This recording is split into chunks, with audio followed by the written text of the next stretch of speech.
Bonjour à toutes et à tous, je vous souhaite la bienvenue sur ma chaîne YouTube. Alors voilà, pour moi c'est un moment assez grand, assez important parce que c'est la première vidéo de cette chaîne. Et donc je crée cette chaîne dans l'objectif de partager des enseignements de la tradition ésotérique, de la tradition de la lumière, donc de la tradition sacrée, dans le but de répandre cette lumière et de partager un message d'éveil, de sagesse et un message pour conduire les âmes vers le monde divin, justement vers la rencontre avec un monde supérieur, d'éternité, d'immortalité, un monde divin que beaucoup d'êtres ont connu, beaucoup de traditions, beaucoup de chemins ont connu, et que les Esséniens, dont je suis un représentant et un serviteur au sein de la tradition essénienne, sont porteurs aussi de cette tradition et de ce message et de ce mode de vie en fin de compte qui conduit vers un monde supérieur. Donc moi je m'appelle Antoine Manitara, je suis un Essénien, je suis aussi auteur, donc j'écris des livres de l'enseignement sacré, de la tradition ésotérique pour transmettre un savoir et un enseignement ésotérique. Je suis aussi conférencier et enseignant, j'enseigne donc le savoir essénien, le savoir ésotérique essénien. Sur cette chaîne YouTube, je vais vous partager énormément de savoirs et de sagesse qui sont liés à la tradition divine, à la tradition de la lumière. Cette tradition n'est pas figée et fixée à une tradition, elle est universelle. Et toutes les traditions, on va dire toutes les traditions qui ont porté Dieu, font partie de cette tradition universelle de la lumière. Que ce soit par exemple le bouddhisme, les chrétiens, le judaïsme, l'islam, mais si on va voir dans des traditions beaucoup plus anciennes, des traditions des religions beaucoup plus anciennes, comme l'Égypte, comme l'Inde, la Chine, ou comme dans d'autres endroits comme l'Amérique centrale, les Indiens d'Amérique du Nord, beaucoup de traditions dont la majorité sont éteintes et perdues, dont certaines persistent encore mais sont en train de s'éteindre. Toutes ces traditions ont été porteuses d'un message, ont été porteuses d'une tradition encore plus haute qui est appelée dans l'ésotérisme la tradition de la lumière et la tradition des dieux. Donc les Esséniens, notre tradition, la tradition dont je suis le représentant, fait partie de ce courant et elle est quelque part porteuse de la tradition de la lumière et porteuse de l'alliance avec le monde divin sur la terre. Donc tout ce que je vais vous partager sur cette chaîne YouTube, c'est en lien avec l'alliance avec le monde divin et la vie avec le monde divin, le mode de vie avec le monde divin et comment vivre et manifester le monde divin, le monde de la lumière sur la terre, car c'est le but de la tradition essénienne, de la nation essénienne, dont je vais vous partager énormément de connaissances, d'enseignements, mais aussi d'actualité parce que la tradition essénienne aujourd'hui elle est vivante et elle est en pleine expansion et elle est comme grandissante et elle est en train justement de répandre son message pour conquérir le monde, notamment à travers la Bible essénienne dont je suis un messager actif pour répandre ce message et les paroles qui sont dans la Bible essénienne, car elles sont pour moi une nourriture pour l'âme et elles le sont pour tous les Esséniens. Et pour moi, elles devraient l'être pour tous les êtres qui aspirent à connaître un chemin de lumière et un chemin d'immortalité. Donc, pour les présentations de la chaîne YouTube, c'est fait. Donc, le sujet de la vidéo d'aujourd'hui que je voulais vous parler, qui est cette première vidéo, je voulais vous parler du pouvoir créateur de la pensée. Parce que c'est un des sujets qui m'a le plus passionné et c'est même un sujet qui m'a poussé à écrire un livre. Donc j'ai écrit un livre il y a environ 4 ans qui s'appelle Le pouvoir de guérison de la pensée, que vous pouvez trouver juste ici en dessous, là je vous laisserai le lien dans la description. Ce livre, je l'ai écrit en m'inspirant des psaumes des archanges. Ça, je vous en parlerai dans d'autres vidéos, mais ce sont des messages donnés par les mondes supérieurs, par les archanges, qui aujourd'hui sont dans la Bible essénienne, et ce sont les archanges, donc qui sont des êtres supérieurs, en fin de compte, qui sont les divinités omniprésentes qui vivent dans la terre, qui vivent dans le soleil, dans le ciel et dans tout ce qui est dans l'ordre des étoiles. En fin de compte, même pour nous les Esséniens, nous honorons les 4 archanges, Michael, Raphaël, Gabriel et Auriel, qui sont les éléments. C'est-à-dire que la manifestation concrète et visible de ces archanges, ce sont le feu, l'air, l'eau et la terre. Par exemple, l'archange Michael, on peut le voir quasiment physiquement quand on allume une flamme. Pour les Esséniens, une flamme, c'est la représentation et c'est la manifestation, le corps de l'archange Michael. Par exemple, l'eau, qui est liée à l'archange Gabriel, c'est le corps, une rivière, c'est le corps de l'archange Gabriel. Voilà, c'est pour que vous puissiez comprendre, vous puissiez vous faire une idée de la tradition essénienne, tout simplement pour vous montrer d'une façon très rapide que les Esséniens et cette tradition de la lumière et toutes les traditions de la lumière, ce n'est pas un courant spirituel abstrait et lointain, c'est la réalité de la vie concrète sur la Terre, c'est-à-dire la réalité de la nature, des éléments et de ce qui est réel. Donc justement, en étudiant les psaumes des archanges, donc les messages et la sagesse qu'ils ont transmise, j'ai vu qu'un des thèmes qui ressortait énormément, c'était le pouvoir de la pensée, cette faculté créatrice qu'a la pensée et le regard. Parce qu'en fin de compte, les pensées circulent énormément à travers le regard et aussi à travers la respiration et le souffle. Donc à partir de ça, à partir de tous ces enseignements qui ont été transmis dans la Bible essénienne, j'ai décidé premièrement de faire un travail sur moi, de m'observer et de voir mes pensées, de voir quelles pensées m'habitaient, tout ça. Et je me suis rendu compte de quelque chose de très étonnant, c'est que, en fin de compte, j'ai vécu beaucoup de souffrances, mais aussi à certains moments aussi des joies dans ma vie, mais peut-être dans la première partie de ma vie, peut-être plus de souffrances. Et j'ai constaté avec étonnement que ces souffrances, je les avais créées.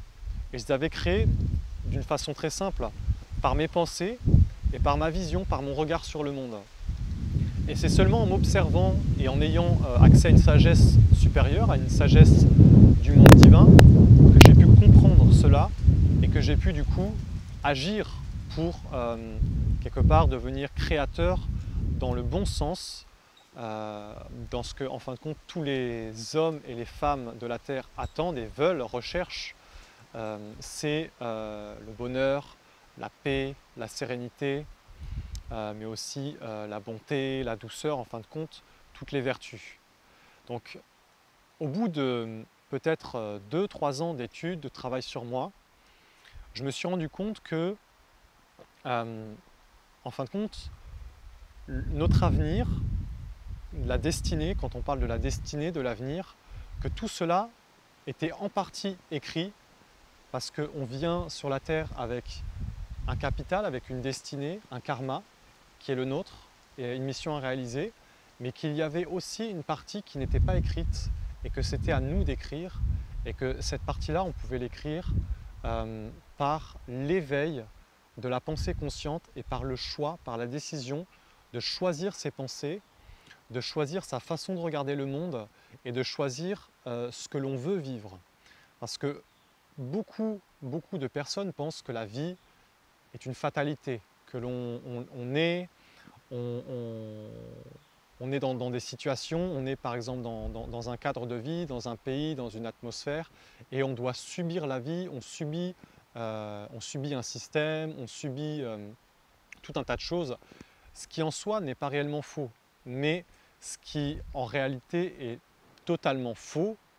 Vous pouvez vous dire, vous pensez que ce que je dis est contradictoire, mais en réalité ça ne l'est pas, tout simplement parce que tout ce que nous pouvons voir dans notre monde, nous l'avons créé. Et nous l'avons créé comment? Par la pensée. Prenez l'exemple d'une voiture par exemple. Les voitures, c'est nous les hommes, nous les humains, la race humaine, qui sur la Terre avons créé les voitures, qui sur la Terre avons créé la technologie, qui avons créé tout un tas de choses. Mais comment nous avons créé tout ça? Nous avons créé tout ça tout simplement parce que, en tant qu'humains, nous avons quelque chose de différent des animaux, des plantes et des pierres qui sont les autres règnes de la Terre avec lesquels on vit. Nous avons une faculté créatrice de la pensée et nous avons une faculté d'entrer dans les mondes spirituels par la pensée. C'est-à-dire que ça a été comme un de mes deuxièmes éveils et prises de conscience. C'est que, premièrement, la pensée est créatrice. Donc, si je pense à la tristesse, je vais devenir triste. Donc, si je pense à des choses qui me rendent triste, je vais créer la tristesse et engendrer la tristesse de plus en plus dans ma vie. C'est assez schématisé, mais c'est pour que ce soit simple et pédagogique. Mais le deuxième pouvoir, la deuxième faculté de la pensée, c'est une faculté spirituelle, donc qui permet d'entrer dans un monde plus subtil et de capter des choses qui ne sont pas réellement là dans la nature. Par exemple, une voiture n'existe pas à l'état naturel. Vous enlevez l'homme, vous enlevez l'humanité, les voitures n'existent pas. La technologie, Internet, les ordinateurs et tout ce qu'ont créé les humains n'existe pas.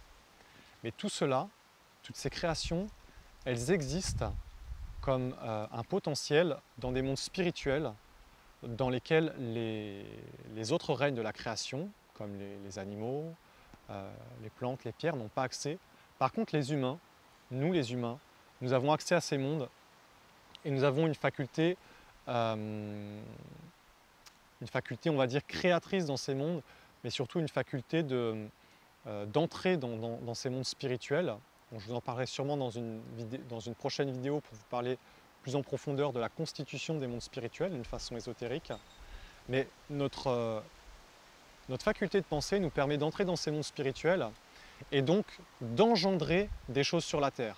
Par exemple, nous les humains, nous avons engendré des voitures, nous avons engendré des téléphones portables, des ordinateurs, nous avons engendré tout un tas de choses qui n'étaient pas là. Et cela, nous l'avons fait par le pouvoir spirituel, créateur de la pensée. Je vous dis ça tout simplement parce que aujourd'hui, il n'y a pas besoin d'être médium pour voir tout ça ou d'être clairvoyant ou quoi que ce soit.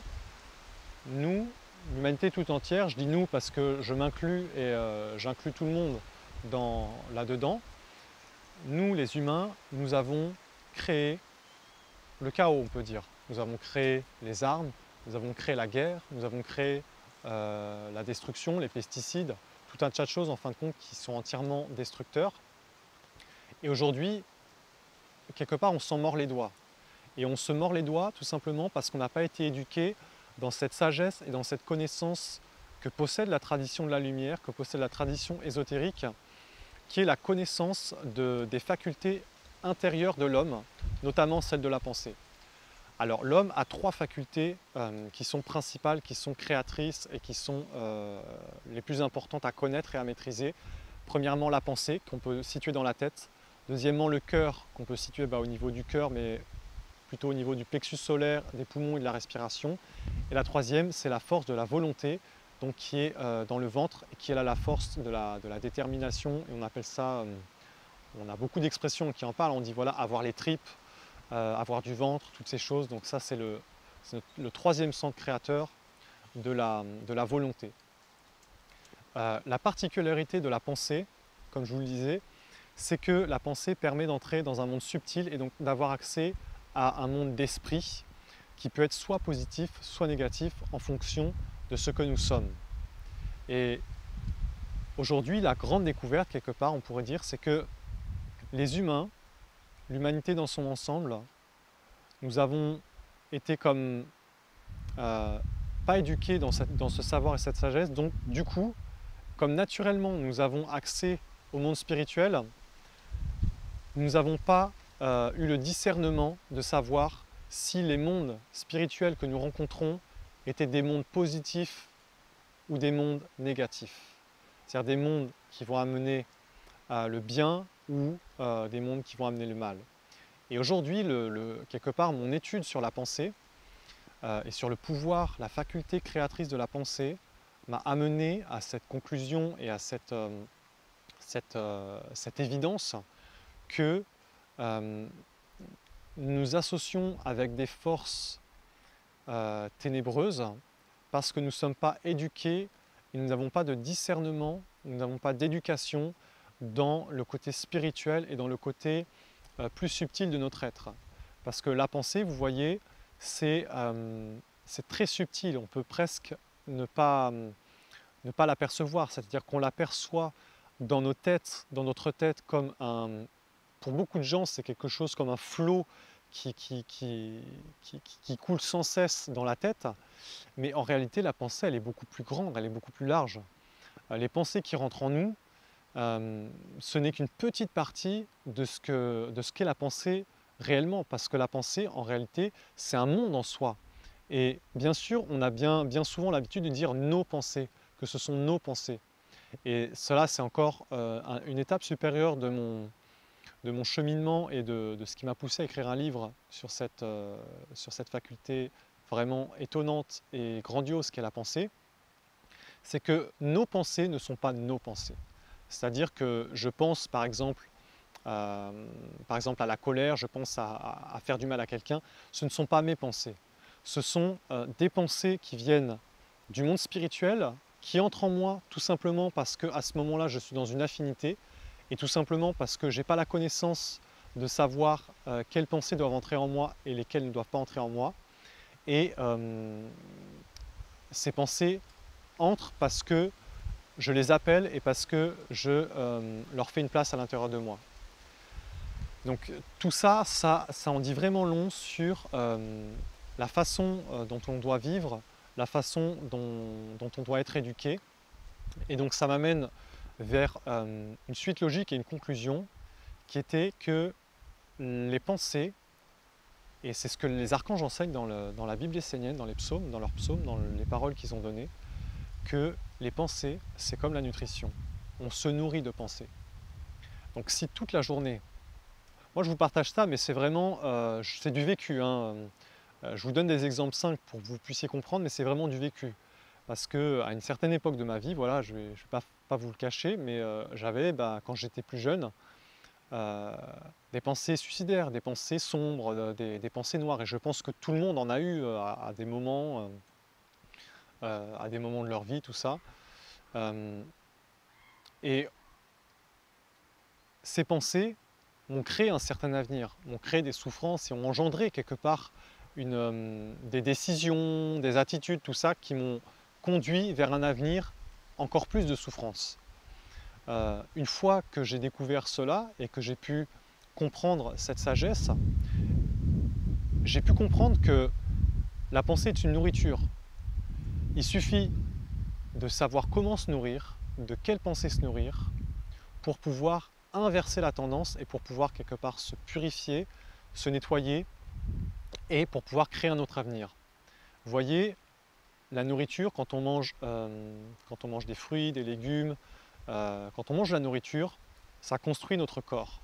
Si la nourriture est empoisonnée, ça va nous rendre malades. Si elle est très peu empoisonnée, ça va prendre du temps pour nous rendre malades. Mais si elle est beaucoup empoisonnée, on va être très vite malade. Et bien, c'est exactement pareil pour les pensées. Il y a des pensées qui sont des pensées saines et qui construisent un psychisme et une vie intérieure saine et lumineuse. Il y a des pensées qui sont, on va dire, un peu toxiques et qui vont à la longue tuer notre être intérieur et notre âme, mais ça peut prendre énormément de temps. Et il y a certaines pensées qui sont très très toxiques et qui peuvent nous détruire entièrement en très peu de temps. Donc, toute cette sagesse sur la pensée, elle est très importante, c'est très important quelque part d'étudier cela. Moi je vous conseille en fin de compte de prendre du temps dans votre vie, d'arrêter le tourbillon de votre vie pendant par exemple 5-10 minutes et d'essayer d'observer vos pensées.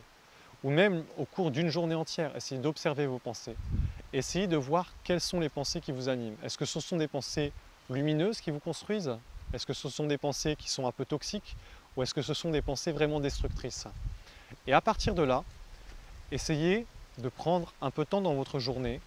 Et une des disciplines les plus efficaces pour cela, c'est la méditation. Car la pratique de la méditation a une faculté très puissante de nourrir la pensée avec des forces lumineuses, surtout lorsqu'on sait méditer de la bonne façon.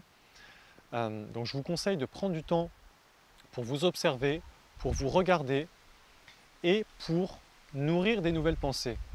Par exemple, si vous êtes souvent, par exemple dans les conflits, tout ça, dans les conflits, si vous avez beaucoup de conflits par exemple avec votre entourage, avec votre conjoint ou en général que vous vivez dans le conflit, eh ben, premièrement, essayez de vous arrêter, de vous poser, de vous calmer et d'observer vos pensées. Une fois que vous êtes calme et que vous êtes comme un observateur détaché, essayez de vous concentrer sur la pensée de la paix et d'appeler la paix à l'intérieur de vous. Essayez de nourrir cette pensée et de la faire venir à l'intérieur de vous comme un sentiment, comme un état d'âme, puis comme un état d'être, comme un état vibratoire à l'intérieur de vous. Vous pouvez faire cela par exemple pendant 10, 15, 20 minutes. Ça, c'est un petit enseignement, un petit exercice que je vous partage. Je vous le partage d'une façon un peu cachée, mais peut-être que dans d'autres vidéos, je vous le partagerai d'une façon un peu plus, comment dire, un peu plus détaillée, un peu plus claire. Mais rien que ce petit exercice-là est un exercice qui peut vous permettre de créer dans votre vie des pensées lumineuses et un avenir lumineux. Parce que justement, et tout cela en fin de compte, tout ce dont je vous parle, je l'ai condensé dans ce livre que j'ai écrit qui s'appelle Le pouvoir de guérison de la pensée. On va dire un des derniers points importants et une des dernières prises de conscience que j'ai eues avec la pensée, c'est que la pensée, c'est comme l'agriculture. C'est-à-dire que la pensée, c'est une terre à l'intérieur de nous. Vous voyez, si par exemple je suis jaloux, eh ben, c'est comme si je porte des semences de la jalousie dans la terre de la pensée et que à chaque fois que je nourris des pensées de jalousie, je mets ces semences en terre. Et du coup, il y a comme des cycles en fin de compte, qui font que ces semences vont grandir, pousser et donner des fruits et ainsi de suite. Donc quelqu'un qui fait du jardin, quelqu'un qui connaît le jardinage, il sait qu'il va falloir enlever certaines mauvaises herbes, qu'il va falloir défricher la terre, enlever certaines herbes et en planter des nouvelles. Et bien là, ce que je viens de vous dire, là à l'instant, dans les quelques dernières secondes, vous avez le secret des secrets. L'agriculture, le jardinage intérieur. Ça, c'est un secret de la tradition et notamment c'est un des mystères de l'archange Uriel qui est le gardien de la terre et notamment de la terre de lumière. Et si vous entendez ce que je vous dis là, si vous le comprenez, alors là, vous pouvez changer entièrement toute votre vie, toute votre destinée.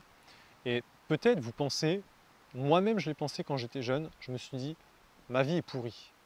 Et j'en veux à la vie, j'en veux au monde, parce que ma vie est pourrie, parce que le monde est pourri.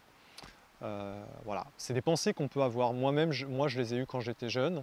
Je sais que beaucoup de monde les ont et aujourd'hui même on peut voir dans certains pays où il y a beaucoup de troubles sociaux, tout ça, où finalement c'est un peu ce qui ressort on va dire, des revendications des personnes.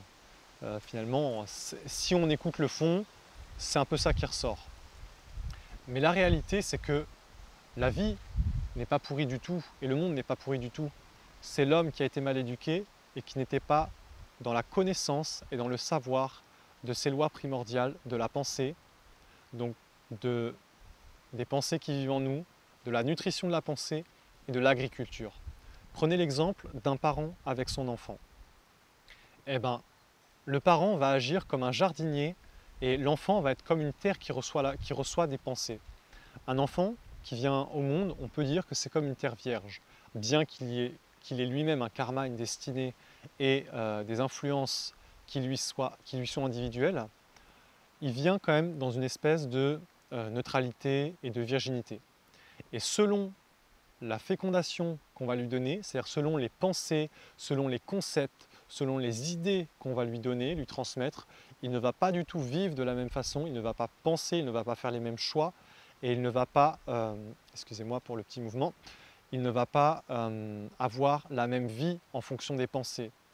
Tout simplement parce que les pensées conditionnent le choix, conditionnent les relations et donc les alliances, mais ça c'est un point de vue physique, mais elle les conditionne aussi d'une façon spirituelle et c'est donc ça qui va permettre de créer l'avenir. Donc tout cela, c'est une science que je vous partage dans mon livre. Je ne vais pas forcément faire la promotion de mon livre, mais c'est juste pour tout simplement parce que c'est un sujet qui m'intéresse, mais tout simplement pour vous partager et pour les gens que ça intéresse, que si vous voulez avoir un chemin de lumière, si vous voulez avoir une vie qui correspond à ce que vous pensez être à l'intérieur, à ce que vous pensez pouvoir devenir aussi peut-être, c'est-à-dire à être un être dans la lumière, dans la sagesse, dans l'intelligence, sachez que cela ne se fait pas tout seul, mais que c'est par la nutrition subtile des pensées et par l'agriculture. Et que si vous connaissez ces lois, eh ben vous pouvez créer dans votre vie, vous pouvez créer le bonheur, vous pouvez créer la paix, vous pouvez créer la lumière et vous pouvez vous-même créer la chance, créer les situations propices qui vont vous permettre d'avoir une vie belle, d'avoir une vie heureuse, mais surtout d'aller vers un chemin de lumière. Et d'une certaine façon, c'est ce que nous, les Esséniens, nous faisons d'une façon peut-être plus élevée, parce que dans notre tradition, nous avons le savoir-faire d'appeler les mondes supérieurs, d'appeler les anges, d'appeler les archanges et même des divinités, et de, quelque part, d'appeler leur présence et même d'appeler leur pensée, et de faire cette agriculture avec des forces divines et des forces lumineuses. Et ce que je vous conseille, si vous êtes sur cette vidéo et que vous êtes encore en train de regarder après le nombre de minutes que je parle, c'est que forcément ça vous intéresse. Donc moi, ce que je vous conseille en tant qu'Essénien, en tant que serviteur de la lumière et en tant que messager de la lumière, je vous conseille de nourrir en vous des pensées divines et de créer une agriculture divine. Concrètement, comment on fait? Eh ben, il faut étudier et pratiquer. Il faut étudier l'enseignement divin et il faut le pratiquer dans sa vie. Pour étudier, il vous faut des textes sacrés, notamment les textes sacrés de la tradition essénienne. Pourquoi je vous parle de ces textes? Tout simplement parce qu'ils sont renouvelés, ce sont des textes très récents qui ne sont comme pas pollués. Il y a beaucoup de textes sacrés, des très anciens et des moins anciens, mais il faut savoir que quand un texte est ancien, souvent il a été pollué par les hommes qui l'ont pas compris, qui l'ont mal interprété pendant des milliers d'années. Aujourd'hui, la nation essénienne, fidèle à notre tradition, on régénère le savoir ancestral, le savoir de la tradition divine, et justement, par notre alliance, on engendre des enseignements divins en étant en alliance avec les anges, avec les archanges et les dieux. Et en fin de compte, ces enseignements peuvent être utilisés comme une nourriture pour l'âme, comme une nourriture pour la pensée, et comme des semences de lumière que l'on peut planter à l'intérieur de soi pour aller vers un monde supérieur, pour aller vers le monde divin, pour aller vers Dieu. Donc je vous conseille d'entrer dans une étude et une pratique. La pratique, en fin de compte, c'est ce qui va activer les pensées, et c'est comme dans l'agriculture, on va dire, la pratique c'est comme l'eau, c'est-à-dire c'est ce qui va nourrir la pensée, qui va lui permettre de grandir. Par exemple, quand on plante une graine, au début on l'arrose tous les jours, jusqu'à ce qu'elle soit assez forte. Après on l'arrose tous les 2 jours, 3 jours, 4 jours. Et bien la pratique c'est exactement ça. La pratique magique, la pratique spirituelle, et notamment la pratique que nous avons dans la nation essénienne, qui est celle d'étudier la Bible des archanges, mais aussi de la prononcer d'une façon vivante, magique, devant une écriture sacrée qui est l'écriture du culte de la lumière. Ceci, ça fera l'objet d'autres vidéos. Cette pratique est une pratique qui nourrit des pensées divines et des pensées de lumière, et qui peut permettre justement d'inverser la tendance dans votre vie. Parce que même si vous n'êtes pas triste, même si vous avez des belles pensées, tout ça, il faut savoir que bien souvent, les humains, même quand ils sont dans le bien, cela n'atteint pas les mondes d'éternité, les mondes de l'immortalité. Et ce que nous cherchons à partager, nous les Esséniens, ce sont les pensées et les enseignements qui atteignent l'immortalité. Et ce que moi je vous partage quelque part là dans cette vidéo, c'est un savoir-faire, une connaissance et une conscience qui permet d'atteindre l'immortalité. Parce que si tu connais les lois de la pensée, si tu sais que la pensée est créatrice, tu ne vas pas forcément vouloir utiliser la pensée comme tout le monde le fait aujourd'hui, c'est-à-dire pour avoir un tas de billets de banque, pour être riche, pour avoir tout ce que tu veux dans le côté matériel. Nous les Esséniens, nous n'avons rien à voir avec ça, avec justement le côté d'utiliser les pouvoirs, les facultés divines, parce que la pensée est une faculté divine, pour le pouvoir matériel. Et si réellement tu découvres le pouvoir de la pensée, tu vas vouloir l'utiliser pour acquérir un savoir supérieur et pour atteindre des mondes supérieurs. Comme qu'est-ce que vaut tout l'or du monde, ou alors même tous les billets du monde, devant la paix. Être en paix, ça n'a pas de prix, ça ne peut pas s'acheter. Tu as beau avoir tous les billets de banque que tu veux, tu ne seras pas plus en paix que si tu n'as pas, pas de billets de banque. Donc ça n'a rien à voir avec tout ça. Je vous partage tout ça tout simplement parce que beaucoup de personnes, surtout dans le monde spirituel, connaissent le pouvoir de la pensée et l'utilisent, mais pour des bienfaits uniquement matériels. Moi, ce que je vous partage, c'est d'utiliser cette connaissance et ce savoir pour quelque chose de beaucoup plus grand, c'est-à-dire pour atteindre des états d'être supérieurs qui manifestent la divinité. Voilà, alors peut-être que cette vidéo était un peu longue, je m'en excuse, mais si vous regardez jusqu'au bout, c'est que vraiment ce sujet vous passionne. Pour moi, vraiment, il me passionne et il fera l'objet de beaucoup d'autres vidéos et je vous partagerai beaucoup sur les psaumes des archanges, les enseignements esséniens et aussi quelque part sur le chemin initiatique parce que, étant essénien, je parcours ce chemin et je fais beaucoup d'initiations qui permettent d'aller vers les mondes supérieurs. J'ai comme moi-même des alliances avec les mondes supérieurs et ce n'est pas quelque chose d'exceptionnel, mais c'est un savoir que détient la tradition essénienne. Et aujourd'hui, si je fais des vidéos, si je partage cet enseignement, c'est tout simplement parce qu'un monde supérieur me demande de le faire. C'est tout simplement parce qu'un ange me demande de le faire. Et que je veux être au service de ce monde divin, de ce monde supérieur. Donc voilà, cette chaîne YouTube va être consacrée à ça et toutes les vidéos qui seront publiées vont partager des enseignements divins et sacrés. Donc je vous souhaite une très belle fin de journée et c'était un plaisir de vous partager sur le pouvoir de la pensée dans cette vidéo. Je vous dis à très bientôt.